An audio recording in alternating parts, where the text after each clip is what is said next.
The debate stage was a world unto itself, cut off from the chatter outside, sealed under the white-hot glare of studio lights.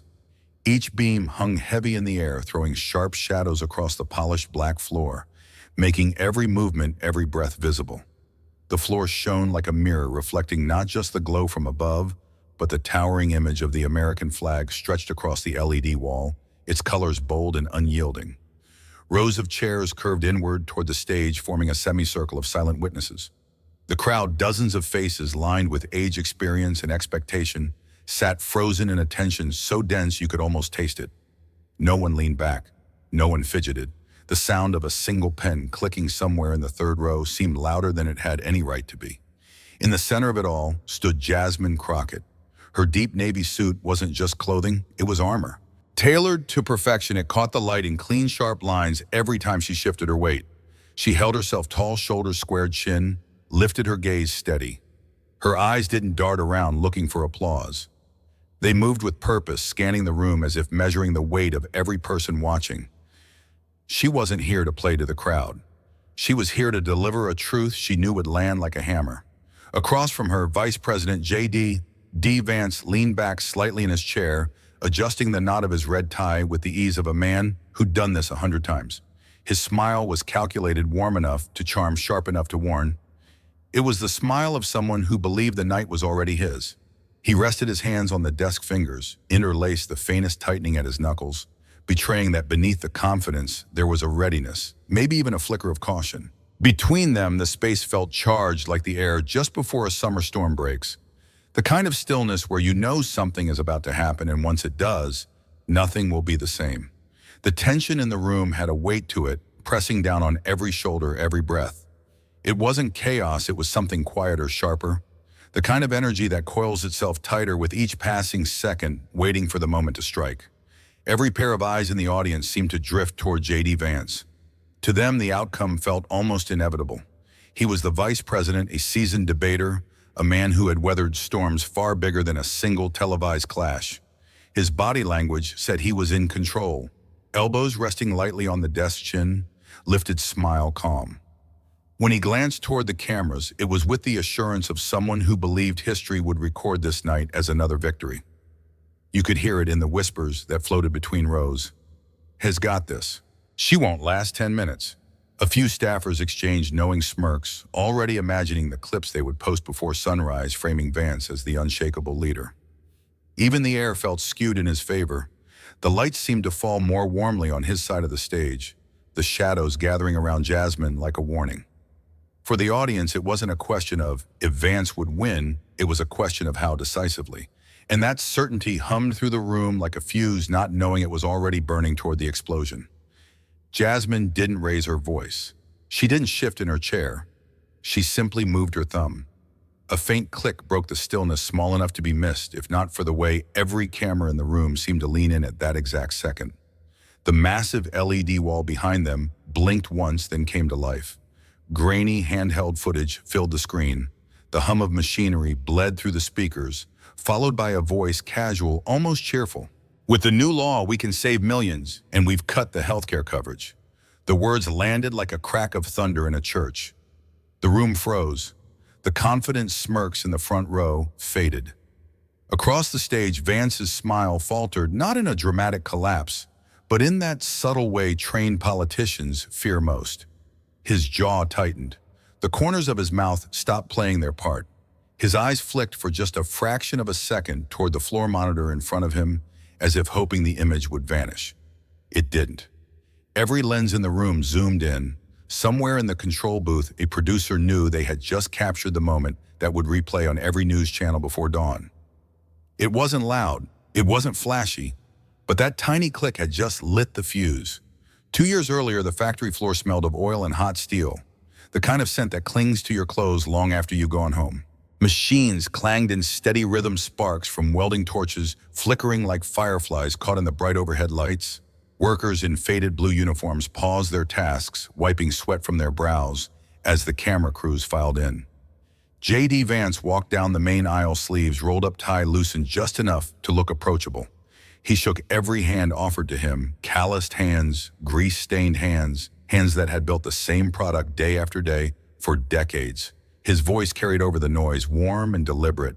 "You're the backbone of America," he said, locking eyes with a man who'd spent 30 years on the line. "And I will never let Washington forget that." The workers nodded, some even smiling. In that moment, it felt believable. The cameras caught it all. Vance leaning in to listen, nodding with genuine concern, promising to keep jobs in America and to fight for fair wages and safe working conditions.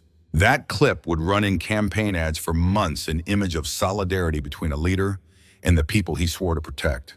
No one in that room could have imagined that one day those same workers would sit under studio lights watching that promise turn to dust. The bill was signed on a bright spring morning, the kind of day that begged for optimism. Cameras flashed as J.D. Vance stood behind the polished oak desk, flanked by smiling lawmakers. The name of the legislation sounded bulletproof: the American Jobs Protection Act. On paper, it promised exactly what voters wanted to hear: keeping jobs from going overseas, boosting manufacturing, protecting the working class. The press releases called it a historic step toward economic stability. Headlines echoed the words growth and opportunity like gospel. But buried deep in the legal text pages most Americans would never read were the clauses that told a different story. Safety inspections that had been mandatory every week were now required only once every 3 months. Employer-funded healthcare plans no longer had to guarantee coverage for workplace injuries. Instead, they could define eligibility however they saw fit. The fine print replaced guarantees with suggestions, protections with flexibility, and obligations with loopholes wide enough to drive a truck through. On the news, it looked like progress. Inside the factories, it felt like a trap. It was well past midnight when Jasmine's phone lit up on the nightstand, the sharp vibration cutting through the stillness of her apartment. She didn't recognize the number. She answered anyway. A low, urgent voice came through the line, rough, like it belonged to someone who hadn't slept in days. They buried it. The reports, the inspection, records everything. If you want proof, you need to move fast. Jasmine sat up, the darkness around her suddenly heavier. "Who is this?" A pause. She could hear the faint hum of machinery in the background, the kind that runs nonstop in a factory that never sleeps. "Let's just say I worked there. I saw what happened after the law changed, and I kept copies." Her mind raced. If this was real, it could be the crack in the wall she'd been looking for. But a voice like that didn't call unless the danger was real too. "Meet me tomorrow. Bring no one." The line went dead. Jasmine stared at the phone, her pulse loud in her ears. Somewhere between that click and the silence that followed, the story shifted.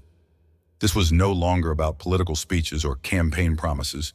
It was about finding the truth someone was willing to bury at any cost. Vance leaned into the microphone, his voice warm, steady, crafted to feel like a fireside conversation. The kind of tone that made people lower their guard without realizing it. "You know," he began, smiling just enough to seem sincere, "I didn't grow up in Washington. I didn't grow up in some mansion with marble floors.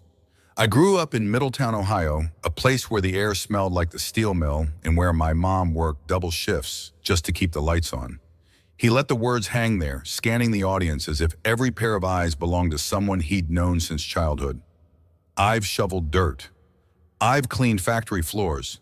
I know what it's like to come home with your back aching so bad you can't stand straight, and I know what it's like to worry about whether you can feed your kids." A few people in the front row nodded, their expressions softening. Vance could read the shift in the room's sympathy, blooming tension, loosening. He pressed on. "So when I fight for laws that protect American jobs, it's not politics. It's personal. I've lived it. It was smooth practiced, almost perfect, and for a moment it worked." The murmurs of approval grew louder. The subtle current of doubt in the crowd began to fade. Vance knew how to turn a room, and in that instant, it felt like he'd just stolen the momentum back. Jasmine didn't smile. She didn't thank him for his moving story. She simply straightened the papers in front of her and spoke into the mic, clear, precise, and sharp enough to cut through the room. "Mr. Vice President, you say you know what it's like to work in a factory. So tell me, how many broken spines did your law leave uncovered in just the first year?" The crowd shifted uncomfortably. Vance opened his mouth, but Jasmine was already sliding a page forward. 52. That's 52 men and women, real people who went home in pain and were told their injuries weren't eligible under the new guidelines you signed. She didn't raise her voice, but the numbers hit harder than a shout.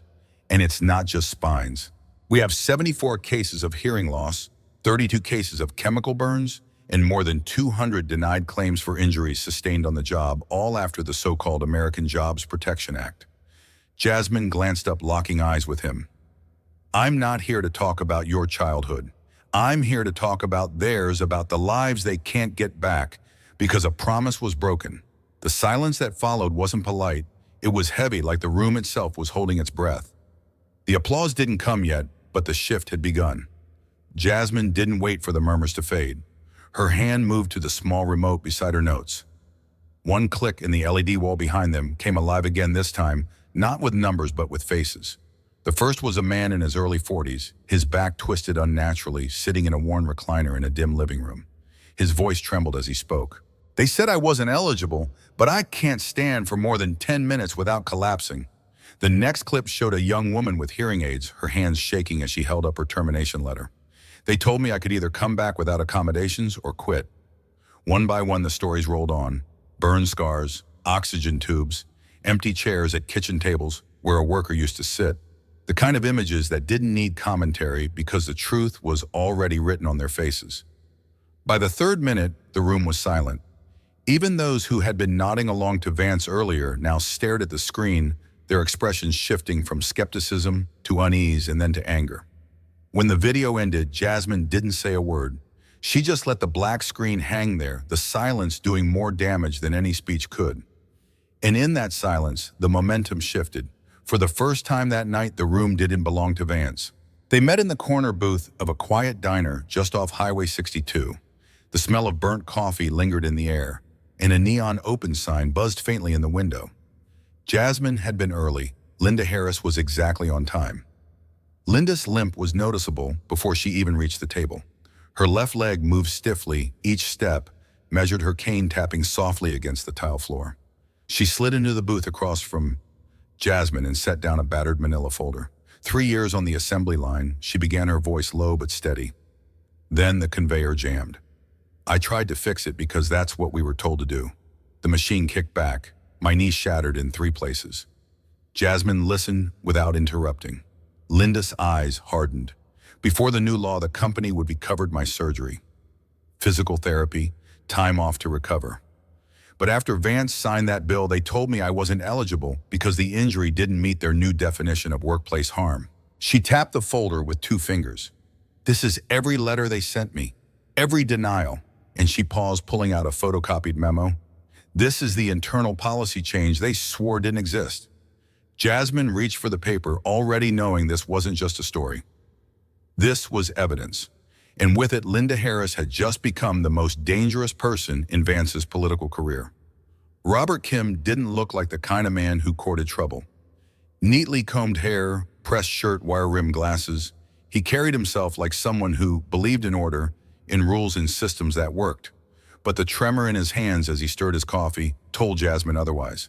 They sat in the back of a small library meeting room away from prying eyes. Robert's voice was quiet, but every word carried weight. I was the lead safety engineer for the plant, he began. It was my job to make sure inspections happened on schedule and to flag anything dangerous before it hurt someone. He slid a USB drive across the table. After the American Jobs Protection Act, everything changed. Inspections went from weekly to quarterly. My reports started disappearing from the database. And when I pushed back, I got a call from corporate telling me to focus on productivity metrics instead of safety. Jasmine's eyes narrowed. So you're saying they ignored the risks? Robert let out a humorless laugh. Ignored them? They erased them. I have proof emails from management internal memos, even a list of at least 6 accidents that were never filed with OSHA. Accidents that could have been prevented if inspections hadn't been cut. He took a breath, glancing toward the door before lowering his voice even further. The last report I filed before they locked me out warned that one of the hydraulic presses was overdue for maintenance by 3 months. A week later, it crushed a man's leg. The USB drive sat between them like a loaded weapon. Jasmine knew without a doubt this was ammunition Vance couldn't afford anyone to see. The moment the last clip of evidence faded to black, the silence shattered. From the back of the room came the first clap, sharp, deliberate. Then another. Within seconds, half the audience was on their feet, applauding Jasmine like she just scored the final point in a championship game. But not everyone was clapping. The other half stayed seated, some shaking their heads, others shouting over the applause. This is a smear campaign. Where's your proof these aren't staged? The volume climbed fast, the cheers clashing with boos in a chaotic rhythm that made the air feel electric. Senators exchanged uneasy glances. Staffers whispered urgently into their phones. The committee chair pounded the gavel, calling for order, but his voice barely carried over the noise. In the middle of it all, Jasmine sat still, hands folded on the table, her expression calm but unyielding. She didn't need to shout. The room itself had already become her ally. Every cheer, every angry protest was proof that the story had landed, that the facade was cracking. And somewhere across the table, Vance's jaw tightened. For the first time, he looked like a man who knew the tide was turning. Jasmine reached for the clicker again, her fingers steady. With a single press, the LED wall behind them lit up, not with faces this time, but with a map of the United States. At first, it looked almost ordinary. Then the red dots began to appear. 1 in Ohio, 3 in Pennsylvania, 2 in Texas. The pace quickened, dots spreading like a rash across the country until the map was littered with crimson. A small counter in the corner ticked upward with each new mark: 12, 34, 58, 103. Jasmine's voice was calm, but the weight of it pressed down on the room. These are documented workplace accidents that occurred in the 12 months after the American Jobs Protection Act was signed. The timing isn't coincidental. They match almost to the week the reduced inspection schedules and cutbacks in safety protocols. She tapped the clicker again and the dots began to pulse, each representing a worker injured, disabled, or killed on the job. 197 cases. That's 197 families changed forever. And this, she gestured toward the screen, is just what was reported. Internal data suggests the real number could be twice as high. The map stayed on the screen, a bleeding portrait of neglect. Even those who had dismissed her earlier sat forward now, eyes fixed on the glowing red wounds of the nation. Jasmine didn't raise her voice. She didn't need to. The clicker in her hand brought up a new slide, this time a simple table with 2 columns, date and amount. The first row read March 14, $500,000. The next, April 2nd, $1.2 million. And on it went, line after line, each tied to a familiar corporate name. Dynacore Industries, the largest manufacturing conglomerate to benefit from the American Jobs Protection Act. Jasmine let the numbers sink in before speaking. These are political contributions made to the Ohio Prosperity PAC, a committee chaired by none other than Senator J.D. Vance. The total amount received from Dynacore and its subsidiaries in the 12 months after the bill passed, $6.4 million. She clicked again, and a second slide appeared, photos of injured workers from Dynacore facilities, their lives upended by the same safety rollbacks that boosted the company's profits. Every dollar you see here came from a company that cut costs by cutting safety, that boosted stock prices while breaking bones. The murmurs started again, this time sharper, angrier. Someone in the audience shouted, "Blood money," others followed. The committee chair banged the gavel, but it was useless. Jasmine didn't smile. She simply closed her folder and said, "You can call it politics. I call it selling lives for profit." Across the table, Vance's knuckles whitened as his grip on the microphone tightened. For the first time, the confident mask slipped, and the cameras caught it all. For a moment, Vance just sat there, still as stone, his lips pressed into a thin line. The room's noise swelled around him, but it was clear he heard only one thing: the echo of those numbers, those names, those faces. Finally, he leaned toward the microphone. This is an outrageous mischaracterization," he began, his voice louder than necessary. "These donations are legal, transparent," and he stumbled, eyes flicking to the glowing map still lingering on the LED wall. The red dots pulsed like a heartbeat, and for just a fraction of a second, the camera caught it: fear. Not anger, not indignation, fear. What Senator Jasmine is doing here, he continued, forcing a chuckle, is classic political theater. She's cherry-picking data to create a false narrative. But the words rang hollow. His gaze darted toward the back of the room, where reporters were already scribbling notes and snapping photos. One leaned to another and whispered something that made them both smirk. Vance shifted in his seat, tugging at his cufflink. His voice sped up, each sentence shorter than the last, as though he was trying to outrun the weight of the evidence. But his body betrayed him, shoulders tense, jaw tight, hands clasped so hard his knuckles blanched. Jasmine didn't interrupt. She didn't have to. The audience could see what she saw: a man no longer in control of the narrative. It started the night after the hearing. Jasmine's phone buzzed at 1:17 a.m., a number she didn't recognize. She answered anyway. "You think you're safe?" The voice was low male, distorted like it was coming through a cheap voice changer. "Drop this or you'll regret it." The call cut before she could respond. 2 days later, she noticed the car. Black SUV tinted windows parked just far enough away to blend in, but it was there every morning when she left for work, every night when she came home. The engine never idled, but she could feel eyes on her. Then came the photographs. An unmarked envelope in her mailbox, no return address. Inside were 4 glossy prints. Jasmine walking her dog, picking up groceries, unlocking her front door. The last one made her stomach tighten, taken through her living room window while she was on the phone. She showed them to a trusted aide who told her to go to the police. But Jasmine just shook her head. "They want me scared. They want me quiet. That's not going to happen." Still, that night, she double-checked every lock before bed. And for the first time, she left a light on in the hallway. By the end of the week, Jasmine began to notice the shift. The calls from friendly senators, once eager to strategize late into the night, now went unanswered.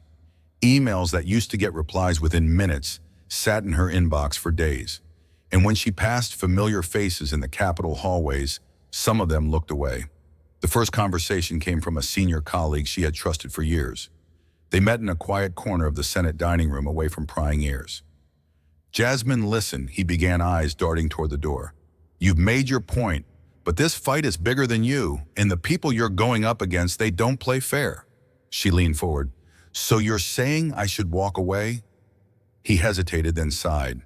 "I'm saying you should think about your career and your safety." It wasn't just him. One by one, aides who had stood beside her since the campaign began to drift away, some citing personal matters, others simply vanishing without a word. Jasmine knew why. They'd gotten the message helping her meant making enemies. And in Washington, enemies had long memories. That night, she sat alone in her office, the city lights stretching into the distance. For the first time, she felt the weight of being truly alone in this fight.